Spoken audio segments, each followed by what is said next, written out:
Tomodachi Life Living the Dream has to be one of my most anticipated games of all time. I'm telling you right now, this game is massive. This is the big game that the Switch 2 has been looking for. Now, the problem is it also releases on the Nintendo Switch, so it's not an exclusive, but this very much is the biggest game of Nintendo's 2026. And you might be wondering, how in the world can I say that? Well, look at this. On the 3DS, Tomodachi Life sold 6.7 million copies, and it is one of the biggest games I have ever seen people talk about in my life, because with Tomodachi Life, we have seen so many different weird clips and fun interactions between all these different characters. I remember specifically they had Reggie in that one direct, like they used all of these different icons at Nintendo as Mii's in the actual game itself, and that's how they advertised it. They're very much moving away from that now, as they are trying to kind of censor the way that we are interacting with one another and the images that we share and the video clips that we share. We are still allowed to record our own games and obviously use the 30-second capture button, but it's not going to be able to transfer to the Nintendo Switch Online app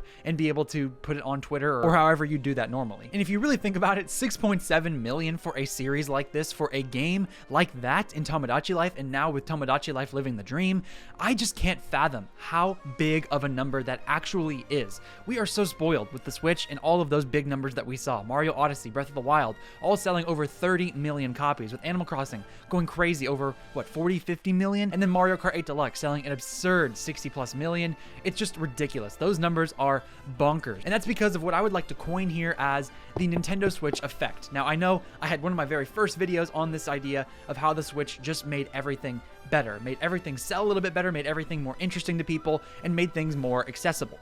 This is a totally different effect that we're seeing now with Tomodachi Life. It was like the Switch effect before the Switch effect. It was just a game that took over everyone's hearts. For context, and I know I use this a lot, Skyward Sword, The Legend of Zelda, the second biggest franchise that Nintendo has, and I don't count Pokemon there, I'm just comparing Mario and Zelda since that's officially owned and produced by Nintendo internal studios, not by Game Freak. But with Mario being number 1 and Zelda being number 2, Skyward Sword could not muster more than 5 million copies sold on a console, the Nintendo Wii, with over 100 million people that bought it. It couldn't sell over 5 million copies. Tomodachi Life on the 3DS, with a far less amount of people who bought that console, was able to sell 6.7 million. That is why this game is so huge. That is why the Direct has over 1.2 million views already, with over 100,000 likes. And on Twitter, if you just start scrolling, you will see nothing but people excited about Tomodachi Life, seeing all these different clips, sharing about Hugh Morris, like having so much fun with this idea, this game, this topic, everything with Tomodachi Life.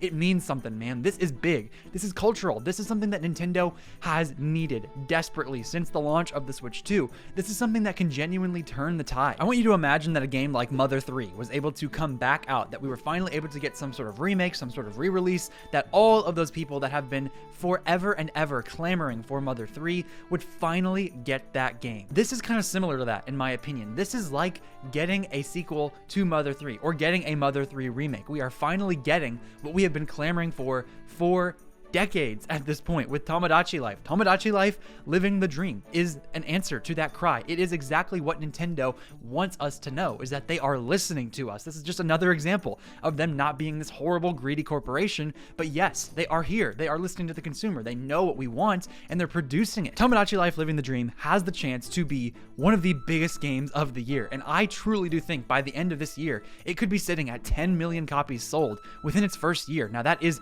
a bonkers number. I would say probably 5 million is more safe. But if I put my hat out there, if I really were to say I want to predict something bold this year, 10 million for this game seems relatively reasonable, especially considering it's already going to be on the Nintendo Switch. You don't have to buy a Switch 2 to get this game. And they very intentionally did not talk about the Switch 2 hardly at all. At the very end of that presentation, they did say it was going to be playable on the Switch 2, because obviously you can play all Switch games on the Switch 2, but they didn't make a Switch 2 edition. They didn't talk about any sort of Switch 2 update. They made this very much an accessible game to all people on all platforms, which in my opinion is a very smart thing to do. Now, at the time when this first was announced, like last year before the Switch 2 Direct even happened, they decided to announce Rhythm Heaven and then this game, Tomodachi Life Living the Dream, right alongside one another.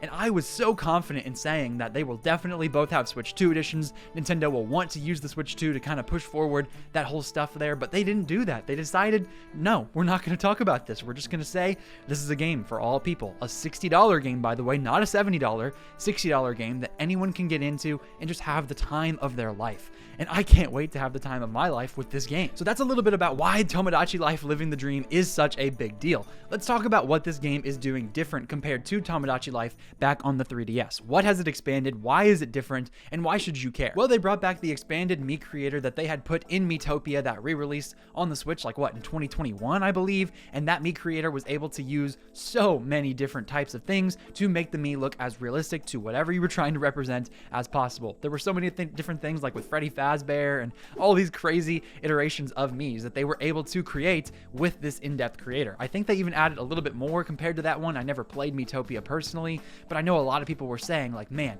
if we could get this type of Mii creator in a Tomodachi Life game on the Switch, oh my goodness, how amazing would that be? We finally got it. They have expanded it, and you can use so many different things to create the exact perfect avatar for who you are trying to represent. And one thing I found very cute and very specific was they had little Zelda ears. I could see the icon for that on the right side. There was like a little example of the ears that you could do. That was just great. It was just one of those things that was like, dang man, I wish I had this back on Tomodachi Life on the original, because I probably won't be able to spend as much time on this game. The voice customization is back and better than ever. I cannot wait to be able to do exactly what I want to do to modify these voices. And one thing I think is very, very interesting is that in the era of AI, right, we see so much with generative AI, so much with all these different AI tools. I'm not the type of guy that is completely and totally against the idea of AI in every circumstance. I'm not a huge fan of generative AI, especially on YouTube, competing with real human beings like me. I don't like having all that to have to compete with, but I do like using certain AI tools to make my life a little bit easier, something that isn't necessarily going to replace me, but is going to aid me. That is what AI is best used for, as a tool. This game could have very well used that to not even have to worry about all of these different voice mechanics, different things that they're using, but they decided not to use AI voices. They decided not to do any of that and just stick with the actual robot voice themselves, which I find to be more charming than the actual AI. If they had done AI voices or something like that, I really wouldn't have been all that upset. I honestly would not have cared that much, but I think a lot of people would have. That would have been something that they just knew would have got so many people upset. And so to avoid that, they decided to go back to their roots and just say, no, we're not going to do that. And Nintendo has already come out and made several different statements that they just didn't like AI. They don't use generative AI. It has no place in their company. And so if they're going to continue with those morals, I'm really glad to see it continue in Tomodachi Life, because those robotic voices are extremely charming. Now with the alien specifically, like this voice clip right here, that alien voice is so much different than anything you could have ever made in Tomodachi Life back on the 3DS. Now in Living the Dream, you have more options to make your characters sound as weird and wacky as you want them to. One of my favorite parts about the original Tomodachi Life was that you could just put whatever characters you wanted into your game. You can make anything with that Mii creator, and that does appeal to a very specific type of person, to a very specific type of individual that really does enjoy customization in their games. I do know a lot of people that will say, just give me your own character, like give me a Mario, give me a Link, give me something, and then I'll go do stuff with it. I don't want to have to make my own avatar. And there are people that are less creative that don't care about that as well, but for me, man, I love that type of game. One of my most anticipated parts of Living the Dream is specifically putting all of my friends and family and all these people that I know in as Miis and being able to see the drama unfold between them. That is so much fun. Imagine two of your favorite friends who are a couple are in the game and they refuse to want to be together, but like your best friend's sister is trying to get with him, and so it's like, what in the world? In the game, you could just freak out because you can try your darndest to like put those Miis together and they just won't. They won't do it. But then all of a sudden it's like they can't stop having some sort of infatuation with the other Mii that you really don't want them to get with, because that's even weirder in real life. So you're always like kind of desperate because you are connected to these Miis because they are your friends, they are your family, or whoever that you are putting into those games, and you want the best for them and what you think is the best for them. And so when they refuse to do what you want them to do, it's just so funny. I can really imagine putting in like all of these people that I know in my life, or even just other characters from video games. Putting like a Mario in Tomodachi Life would be really funny, and then to see him get with like Princess Daisy or something, it's like, oh my gosh, you're not supposed to be with Daisy. But yeah, I could see like Hugh Morris, for example, which, by the way, Mr. Studio Girl, Hugh Morris, like, okay, all you gotta do is be tall. I guess that's what it is, short kings. Sorry, like, it don't work. He's a literal clown, and he's getting Dr. Winters. Let's talk about that for a second. How old is Dr. Winters compared to Hugh Morris? Because we know our main character here, I think, is Angie, right? She was a college-age girl. So then we have this clown who's probably middle-aged, 30, 40, something like that. Then we've got Dr. Winters. That was interesting. And you know Angie was absolutely just kicking herself because she was the one who introduced Dr. Winters and Hugh Morris. The drama, bro. I was laughing so hard. I've not laughed that hard at a direct in forever. This was easily one of the best game-specific directs I have ever seen. And this is totally off topic here, but those other directs that were in the other regions, like the Japan region, the UK, Europe, all these different places, those Nintendo Directs had different Miis stepping in for those characters. So I'm pretty sure that most of the narratives were the exact same, like the Ferris wheel scene, but it was different characters and different Miis with different accents from those different regions. And I thought that was so cool. That was like the perfect example of localization done right. So now I wonder, how many Miis are we going to be allowed to put in Living the Dream? How many are we going to have? Because it seems to me like there are going to be different types of apartments. In Tomodachi Life, the original one in 3DS, you were able to see there was like 100 different windows on that actual game. You could click on it with your little mouse pad and stylus and then be able to do something with those characters, like interact with them. Sometimes they would move in with another, have a baby, something like that. But you were only able to have about 100 in that game with one apartment. Are there multiple apartment complexes? Because we were able to zoom in on one specific place with 8 different people. They showed us that in the direct. So are there several different ones? And if there are, and we're allowed to have 100 again, because 100 divided by 8 is 12.5. So if there are 12 apartment complexes you're allowed to have with 8 people in each, how is that going to work? Because I really hope that we have more than just 100 this time, especially considering the raw power of the Switch and Switch 2 compared to the 3DS. They should be able to give us at least 150 Miis, up to 200 I would really hope. But how in the world is that going to work? Are we going to be able to expand our island even more from what they showed in the direct? It seems like a lot of Miis to be able to fit on one island. And we're still here talking about customization because the personality bar at the very beginning, it was going through, it said like the gender that you could pick, and then it showed the personality. And the personality was such a cool thing for me specifically. In this one, there are 8 different spots, and that makes the biggest difference in the world for me, because I don't know if this was in Miitopia or not, or how that game worked in terms of personality, but here specifically, being able to have even more options to where you want to put your character is just going to make it even more wacky, even more in-depth, give you more options to make your character act like the actual person you're representing in that game, or from the character that you're trying to put in there. There was just no game like Tomodachi Life where you are able to put all of your family members, friends, characters in one single game together. This is just such a unique experience, and I cannot wait to see it all unfold. That drama I was talking about earlier, those Hugh Morris scenes where it was like, boom, 1 confession, 2 confession, Dr. Winters under the seat. Like, I cannot wait to see my personal avatars, my personal Miis do all of that. And specifically with the personality sliders, I feel like this gives you even more autonomy over what you are trying to control, what you are trying to make these characters interact with. Because if you have 8 of those different spots in which you can click, you are then going to be able to actually have that represent that character. If you're Mario and you're a nice outgoing guy, you're going to be able to do that even more. If you're Luigi and you're a scaredy cat, like, you're going to be able to put that in even more. It's just great. I love to see it. Even if there's still only those 5 options on that row there, it just is even more in depth, and I really appreciate it. So let's talk a little bit about the buildings here, and excuse me for looking down at my notes, but we have the food mart in which you can go buy all sorts of different foods like you were able to do in Tomodachi Life. One of the funniest things in my opinion was seeing all of these different food dishes back to back to back, and then you could just grab a crab, like a $60 crab, and just give it straight to Patrick, for example.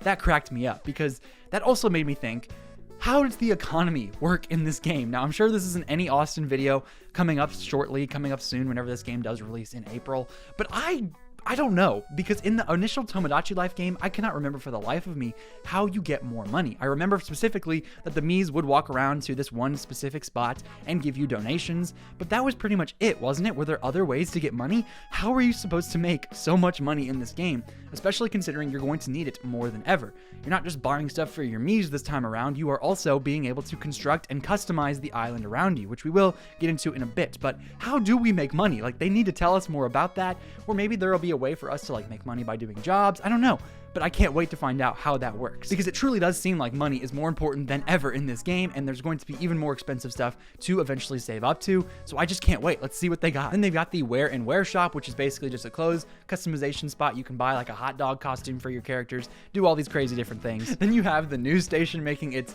big and glorious return from the 3DS days. The news station was so fun to watch in the 3DS, and now it's just going to be even weirder. You could see like Angie with her neck and like it was a giraffe. There's just going to be weird weird and cool stuff like that. And it's just even more funny because I can imagine the Miis I want to put in and just imagining what that's going to look like with those characters that I know, putting it in the game like that. It's such a fun time. This is such a weird and quirky game. This next shop shows us even more stuff that I feel like is very similar to Animal Crossing, particularly the Happy Home Paradise DLC and then the Happy Home Paradise game that was on the 3DS, being able to customize your rooms to even more of an extent. This time you can have bookshelves all around you. You can do different things to your room to make that room specific to whatever character you have.